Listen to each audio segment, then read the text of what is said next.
telespettatori, buonasera. Rieccoci a Campo San Martino con Paolo Tonin, vice sindaco del comune di Campo San Martino. Campo San Martino, una terra ricca di storia, ricca di passione, ricca anche di tradizioni tramandate, ma che si possono vedere, toccare con mano. Dove siamo qui? Qui siamo in una perla appunto del nostro territorio, dove, come puoi vedere, abbiamo tutte le nostre tradizioni migliori. Paolo, voi qui avete anche un museo della civiltà contadina, vogliamo ricordarlo ai nostri telespettatori? Certo, abbiamo talmente una ricchezza di prodotti della nostra vecchia civiltà che è veramente da visitare, dove vengono conservate proprio le nostre storie, le nostre tipicità che non dobbiamo dimenticare, quindi invito davvero tutti a visitarlo. Certo, con un mentore anche particolare, veramente un personaggio che può spiegare anche alle scolaresche, agli alunni, tutti gli usi degli antichi mestieri. Certo. Noi avevamo anche una fiera degli antichi mestieri. Sì, ma so che volete riprenderla in mano. Che vogliamo? Perché voi state riprendendo in mano tante cose, i bagni, la spiaggia dei bagni di sole, state riprendendo in mano varie spiagge anche lungo il fiume Brenta e naturalmente anche queste fiere, queste sagre. Il Brenta ha caratterizzato molto la nostra cultura. Noi, i nostri avi, si sfamavano con il prelevamento della ghiaia del Brenta ed era un lavoro davvero di una durezza assoluta. Diciamo che è un vero tesoro qui l'Alta Padovana, veramente tutto da scoprire e da portare a conoscenza anche delle generazioni più giovani. Ehi là, la salute! E questa era l'ombra col gotto di vin. Perché si chiama ombra? Si chiama ombra perché, 2 secoli fa circa, a Venezia, sotto il campanile di San Marco, di fianco c'era una mesita di vino e si andavano a bere questi bicchieri più o meno di questo formato. Essendo la mesita all'ombra del campanile, andare a bere l'ombra era andare a bere il bicchiere di vino. Elena, da dove arriva sto vino, Maragua? Questo vino, cara Ida, arriva dalla nostra vinicola. Noi abbiamo una tradizione vinicola molto importante perché abbiamo una villa che tra l'altro era anche una scuola di volo in tempo di guerra, che ha un terreno molto ampio con dei vigneti e produce dell'ottimo vino. Oltre a questa vinicola abbiamo anche la penisola, che è proprio qui vicino a questo museo, che ha da poco cominciato a produrre il proprio vino, e oltre a questo anche un'altra azienda molto famosa, la vinicola Caccaro, sempre in un'altra zona, Marsango di Campo San Martino. Ed eccoci qua con una tavola imbandita di fiori e prodotti tipici del posto, dove si vede anche solo a guardarli la genuinità. E noi qui abbiamo anche un grande esperto e un grande amante, nonché produttore di questi prodotti. Anzi, direi che di più, direi che questi prodotti lui li coccola tutti i giorni. Sì. Abbiamo con noi Gastone Marcon, che eccolo qui con noi. Buongiorno. Gastone, benvenuto.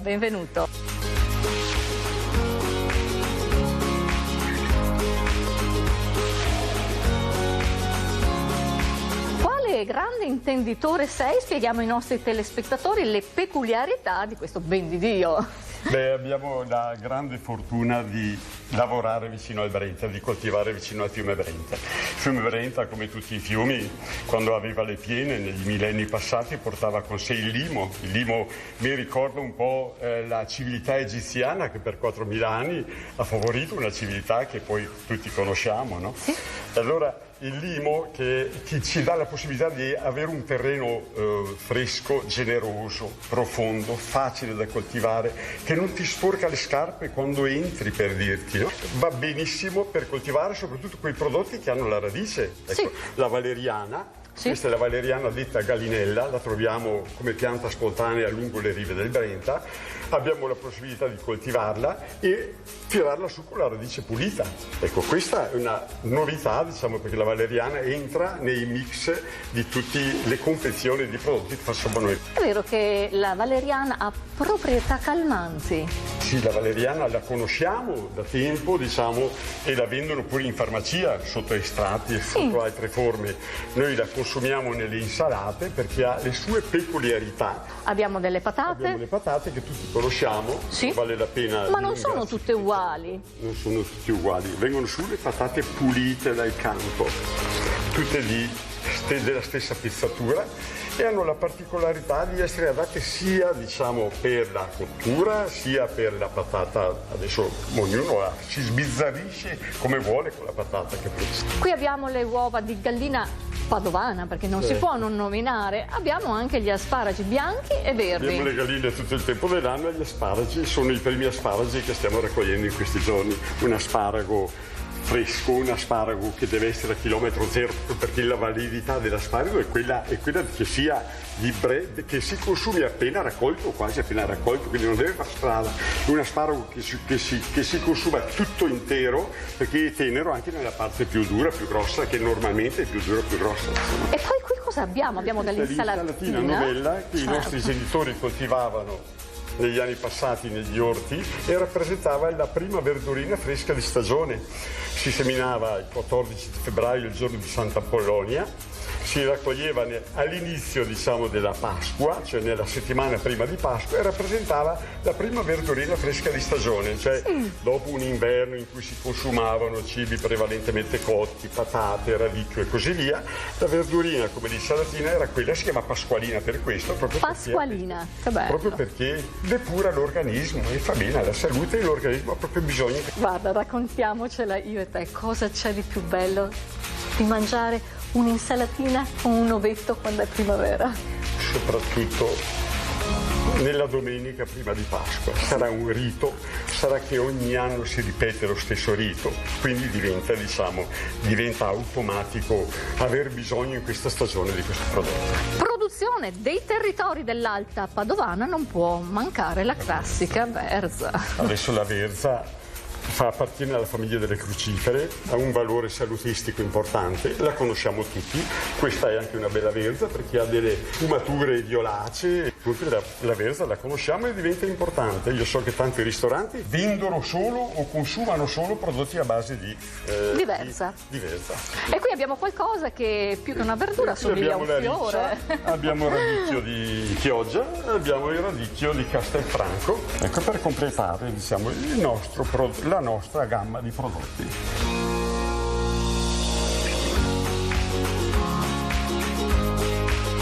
Gastone, qui siamo all'aperto parlando del fiume Brenta che lambisce le sponde di questa splendida penisola, si può dire.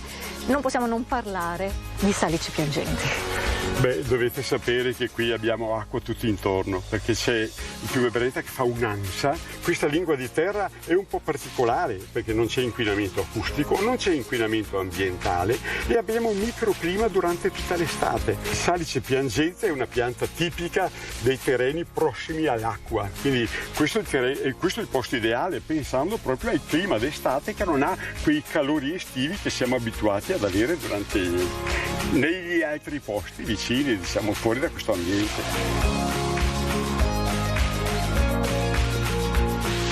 Ed eccomi con Luciano Sandonà, consigliere Regione Veneta. Ciao Luciano. Ciao Ida. Stiamo passeggiando lungo le rive del fiume Brenta, che qui viene chiamato con l'appellativo femminile la Brenta. Ma in realtà sarebbe il nome originale del Brenta e sarebbe il nome che si usava anticamente, poi è stato italianizzato, è stato portato al maschile, ma i fiumi, specie i fiumi veneti, si chiamano con l'appellativo femminile, sì, con l'articolo femminile. Luciano, il fiume Brenta è il fiume principale del Veneto, lo taglia esattamente a metà. Quanto importante è un fiume così per tutta la regione? È il fiume che nasce fra l'altro dal lago di Levico e Caldonazzo e che, esattamente come dicevi, Ida, taglia a metà il territorio, quindi passa il Veneto centrale. Il fiume che presenta questi paesaggi straordinari nella sua parte anche centrale, e quindi qui abbiamo valorizzato ulteriormente il Brenta con una serie di piste ciclabili. C'è una pista ciclabile che corre lungo il fiume Brenta, che va fino a Cittadella, poi via via fino a Bassano e poi su verso il Trentino, e proprio a Campo San Martino c'è l'incrocio fra le due piste ciclabili, quindi l'Ostiglia è una pista ciclabile molto particolare che appunto si incrocia con la pista ciclabile del Brenta, proprio qui a Campo San Martino, nei pressi fra l'altro del ponte dell'Ostiglia, quel ponte che abbiamo rifatto in maniera splendida. Molto bello. E Molto che è anche caratteristico, è diventata una caratteristica della pista ciclabile dell'Ostiglia, è che è l'unica pista ciclabile che non è né lungo un fiume e né lungo, diciamo, una strada. È una pista interamente un polmone verde che attraversa il Veneto invece da est a ovest. Segue, diciamo, i binari dell'antica ferrovia, la Treviso-Ostiglia. Certo. La vecchia ferrovia del Treviso-Ostiglia, che poi è diventata inutilizzata dopo la seconda guerra mondiale, e che era stata fatta a cavallo, diciamo, delle due guerre, ecco. Esatto, sì. Quindi una ferrovia molto importante per l'epoca, soprattutto a scopi militari. La Regione Veneta ha tanti progetti sull'Ostiglia e vogliamo riportarla all'antico splendore, quindi appunto da Treviso a Ostiglia. Adesso devo andare avanti perché ho finito il tempo, mi aspettano altri luoghi, altri paesi meravigliosi dell'Alta Padovana, ma voi signori il tempo potete anche trovarlo per venire qui a Campo San Martino a visitarlo e a visitare le meraviglie che lo circondano. Grazie di essere stati ancora una volta in nostra compagnia, io vi auguro una buona serata.